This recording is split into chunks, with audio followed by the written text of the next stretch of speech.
안녕하세요. 청년항공입니다. 오늘은 조종자 필기 영역 D형 공부 시작하도록 하겠습니다. 항공기가 일정 고도에서 등속 수평 비행한다. 등속 수평 비행 단어가 나왔으면은 양중추항이 모두 같다는 거 제가 이거를 정답으로 하면 된다고 말씀을 드렸었죠. 그래서 정답은 2번이 되겠고요. 무인 동력 비행 장치 모드2라고 돼 있는데 자, 이제 조종조기를 보면은 스틱이 두 개가 달려 있지 않습니까? 그래서 오른쪽 스틱을 앞뒤로 움직이면은 이거를 엘리베이터, 에일러런, 스로틀, 러더라고 하는데 수직 하강이라고 했죠. 그러니까 내려온단 말이죠. 내려오려면은 스로틀을 아래로 내려주어야 될 거예요. 왼쪽 조종간을 내린다가 정답이 되겠네요. 그래서 정답은 2번. 아이카오라는 단어가 나왔으면은 제가 무인항공기 용어는 무조건 알파스 고르면 된다고 했죠. 정답은 4번이 되겠고요. 자, 4번. 착빙에 대한 설명 중 틀린 거 물어봤네요. 양력과 무게를 증가하여. 야, 여기부터 틀렸죠? 양력은 위로 떠오르는 힘인데 착빙, 얼음이 붙으면은 양력이 감소하겠죠? 절대 증가할 수가 없어요. 틀린 것은 바로 1번 골라주면 되고요. 나머지는 맞는 말 되겠습니다. 다음 공역 중에 주의 공역이 아닌 것은 하고 물어봤는데 좀 가만히 보면은 비행 제한 구역이 나오죠? 제한 구역은 통제 공역이에요. 그래서 아닌 것은 2번 골라주시면 됩니다. 자, 일마력은 몇 킬로냐 물어봤는데 이거는 이제 기본 상식으로 알고 계시면 돼요. 일마력은 75kg입니다. 킬로그램 수로 환산을 하면 국토교통부 장관에게 소유 신고를 하지 않아도 되는 장치 물어봤는데 소유 신고 같은 말이 기체 신고예요. 이거 헷갈리지 마세요. 그래서 동력, 초경량 헬리, 초경량 자이로플레인 필요한데 계류식 무인 비행 장치, 끈이 매달려 있는 무인 비행 장치죠. 이거는 필요 없습니다. 8번 우리나라에 영향을 미치는 기단 중에서 초여름의 해양성 기단이며 장마 전선을 이룬다라고 돼 있죠. 정답은 오호츠크해가 될 거고요. 오호츠크해는 이제 오른쪽 보시면 이렇게 해양성 한데 장막이 한랭다습 동해안 지역을 흐리게 한다는 특징을 가지고 있습니다. 9번 비행계획 승인 신청. 비행계획 승인 신청이 비행 승인이에요. 비행 승인을 받기 위해서는 안 좋은 기계 5가지가 있어야 된다라고 했죠. 안전성 신고 필증, 조종자 증명, 운영자 매뉴얼, 기록부 계획서 5가지가 되겠어요. 그래서 경로와 고도는 이거는 계획서에 들어가는 내용이고 비행 경력은 기록부, 종류와 형식 이런 것들은 이제 매뉴얼이나 비행장 종류니까 이제 계획서 같은 거에도 들어갈 수가 있겠네요. 근데 동승자의 자격 소지는 필요가 없고 조종자의 자격 소지는 필요해요. 동승자는 기타 운용 인력, 그러니까 이제 그냥 따라가는 사람들도 동승자로 취급을 하기 때문에 그런 사람들은 자격이 필요가 없어요. 조종자만 있으시면 됩니다. 10번 해수면의 표준 온도와 표준 기압을 물어봤는데 이건 쉽죠. 그냥 그대로 암기를 하면 된다고 했는데 온도는 15도 29.92 INHG 혹은 인치 HG라고 외우면 된다고 말씀을 드렸습니다. 자, 11번 초경량 비행장치의 비행 가능 지역 물어봤어요. 보통은 금지 구역 시험에서 이제 물어보는 거가 대체적으로 많이 나왔는데 이번엔 가능 구역을 물어봤네요. 금지 구역은 P 앞에 P가 붙어 있는 거고요. 이것도 이제 이거는 AIP를 보시면은 알 수 있는 내용이긴 한데 UA라는 용어를 써서 가능 지역을 표시를 하고 있습니다. 그래서 UA 정답 골라주시면 되겠습니다. 12번 표준 대기 상태에서 해수면 상공 1000피트당 기온은 몇 도씩 감소하냐라고 돼 있는데 1000피트는 300m고요.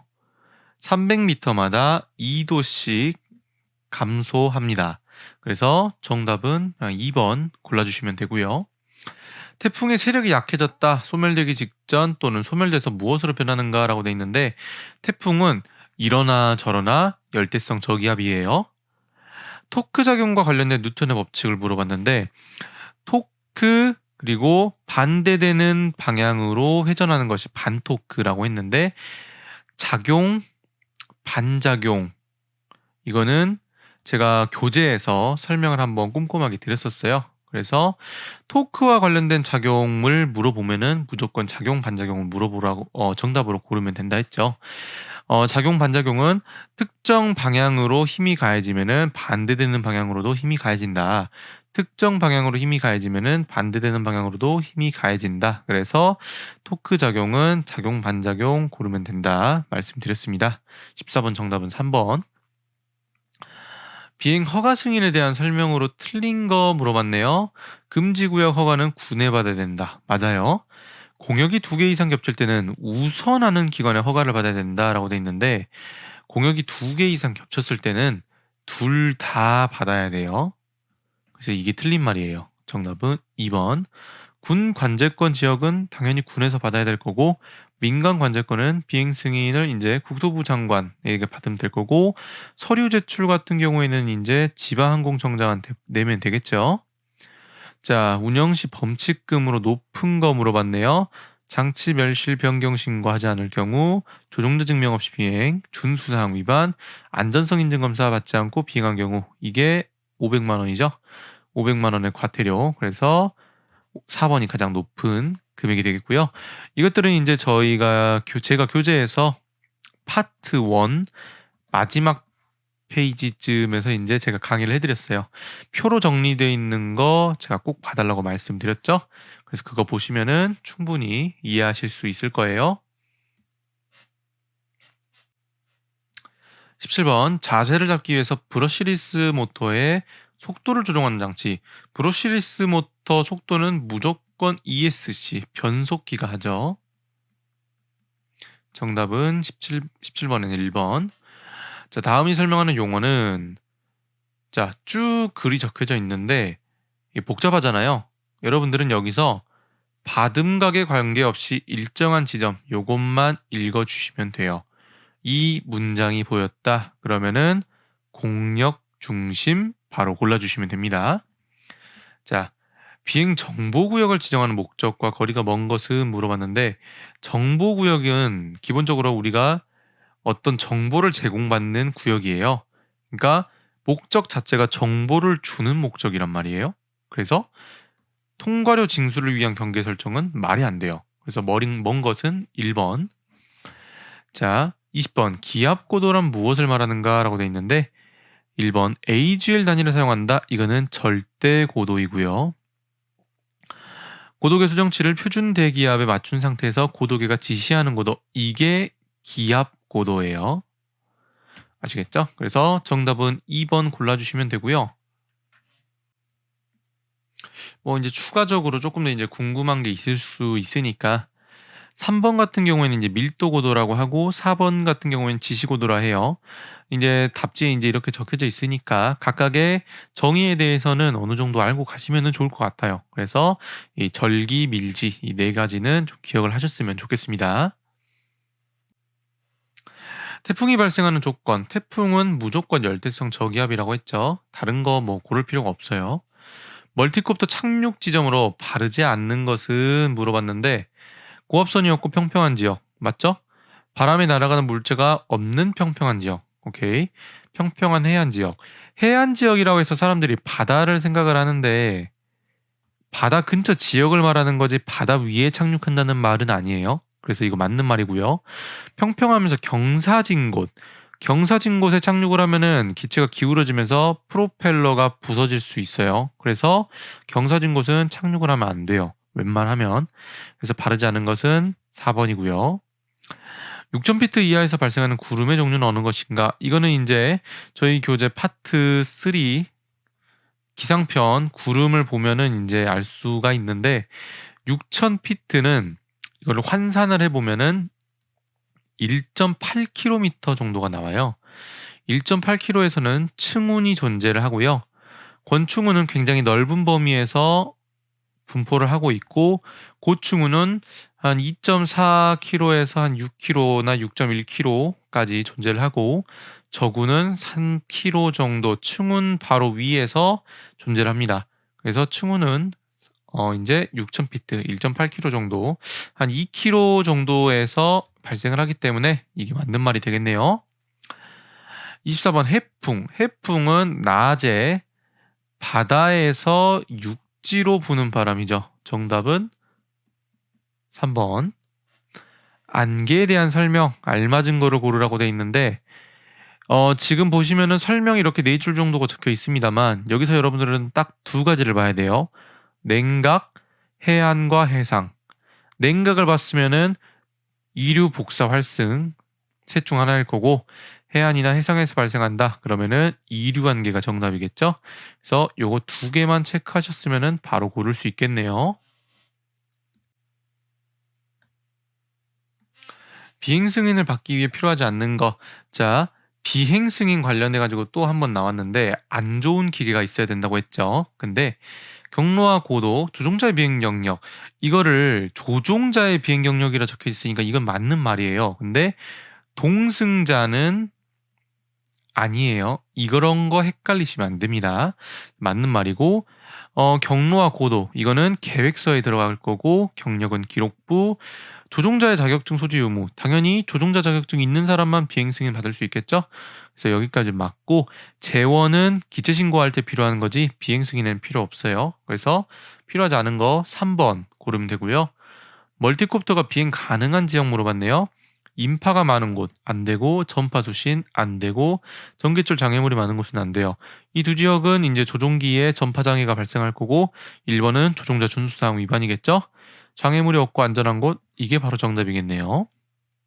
자 28번 블레이드 종횡비의 비율이 커지면 어떻게 되냐라고 물어봤는데 아닌 거 물어봤네요. 종횡비를 이제 헷갈려 하시는 분들이 계시는데 종횡비의 비율이 커졌다라는 것은 날개가 항공기가 뭐 만약에 이게 몸체가 이렇게 있다고 가정을 해보면은 날개가 이렇게 뭐 짧은 게 있었어요. 이 정도로 정말 짧은 게 이게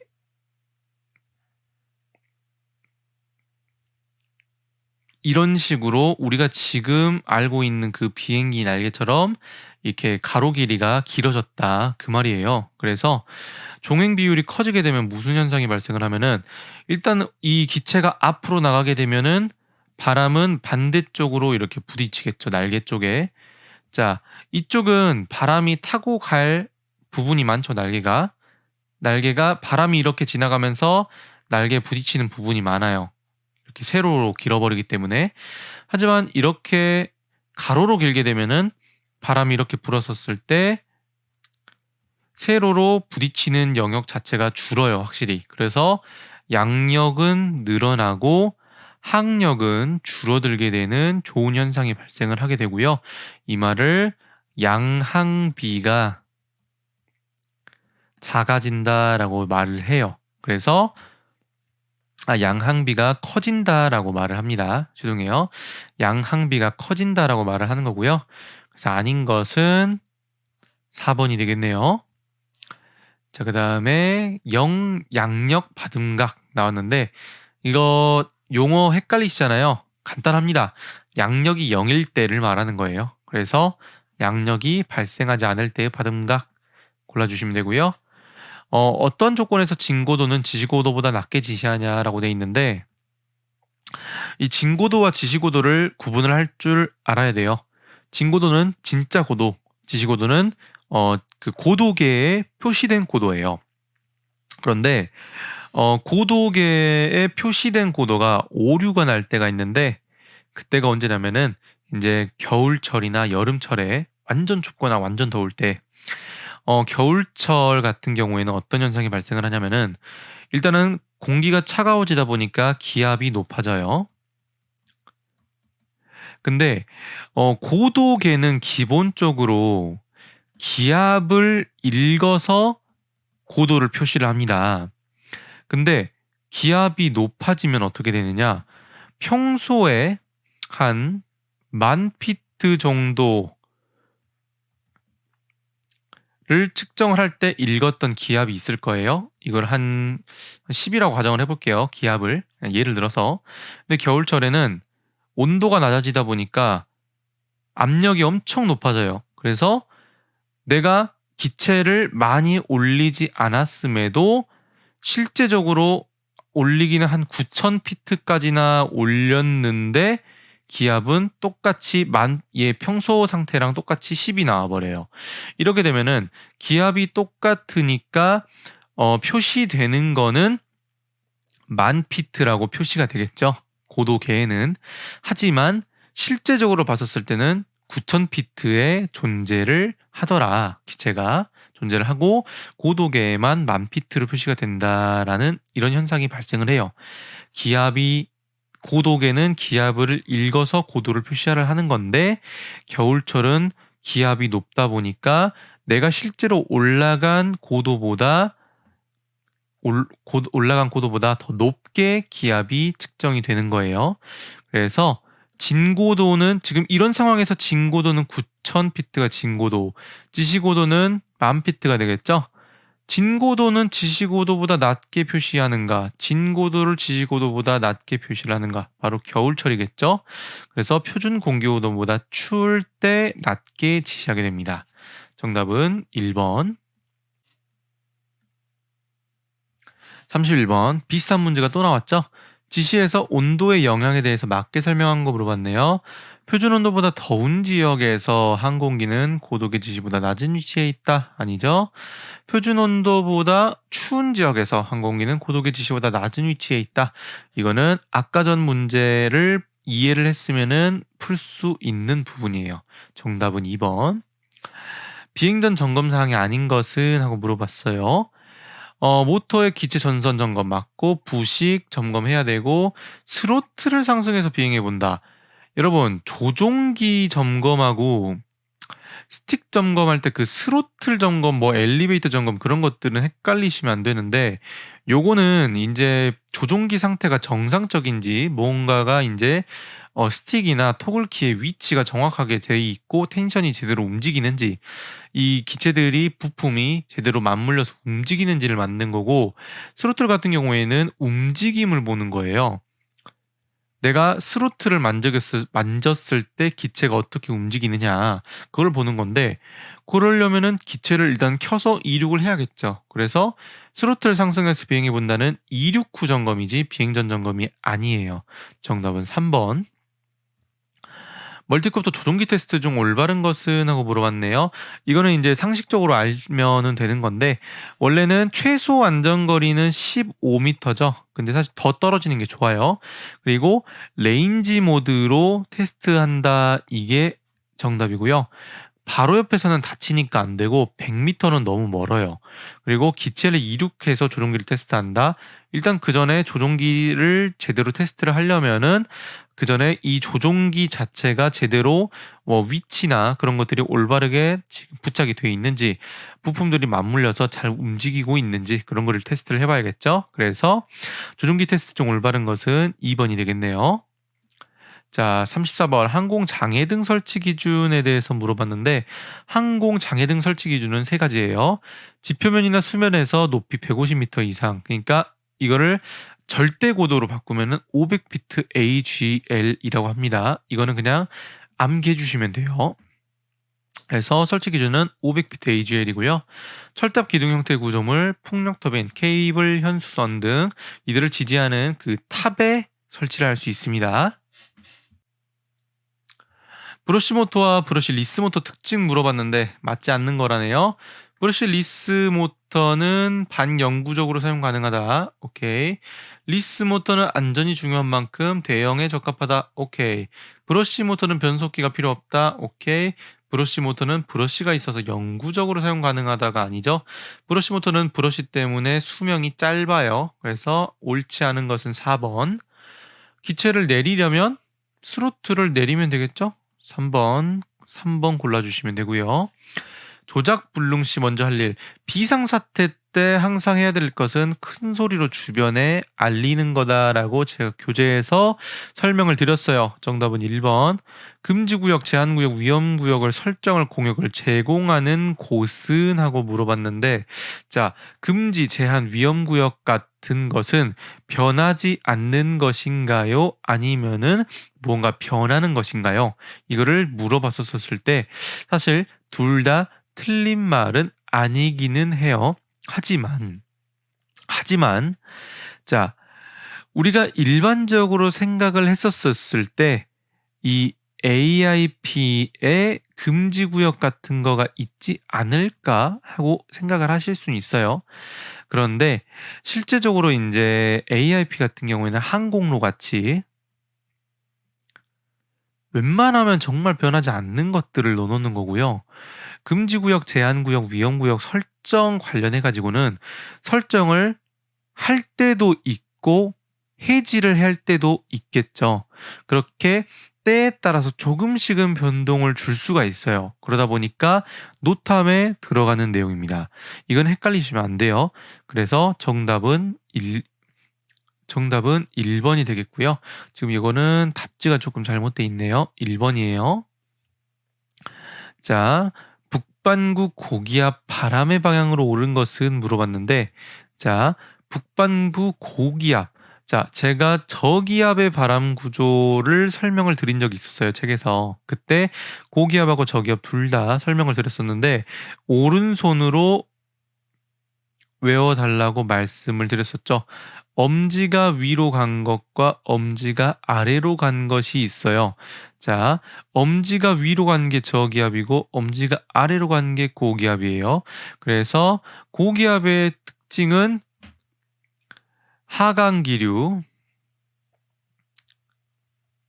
그리고 상층과 하층으로 나눠가지고 하층 발산, 상층 수렴이 된다고 했죠. 그래서 바람 방향으로 오른 것은 3번. 시계 방향으로 중심부에서 발산한다. 여기서 중심부는 하층을 말하는 거고요. 발산한다. 맞습니다. 정답은 3번이 되겠네요. 그래서 옳은 것은 3번. 자, 40번. 주소 변경 기형 신고 기한 물어봤는데 주소, 소유자의 명칭, 이름 혹은 주소가 바뀐 경우에는 변경 신고를 해줘야 되고 변경 신고는 30일 이내에 해줘야 된다 그랬죠. 그래서 정답은 3번이 되겠고요. 여기도 교재 이거 3번으로 바꿔주시면 될 것 같습니다. 정답은 3번. 자, 여기까지가 D형이었고요. 조금 이제 새로운 문제들도 많이 보였을 겁니다. 이제 여러분들이 공부를 하시면서 기체를 운영할 때 좀 도움이 되는 그런 내용들이 시험에서 요즘에 이제 출제가 되다 보니까 이런 내용들이 많이 나오고 있어요. 그래서 여러분들이 A부터 C까지 공부를 하시고 나서 조금 더 보충을 하고 싶고 나는 조금 더 완벽하게 공부를 하고 싶다 하시면은 D형 그리고 그 뒤이어서 E형도 나오는데 D와 E형까지 같이 공부하시면은 문제 없이 합격하는 데 도움 될 것 같습니다. 여기까지 하겠습니다. 저희는 다음 시간에 더 좋은 정보들로 찾아오도록 하겠습니다. 감사합니다.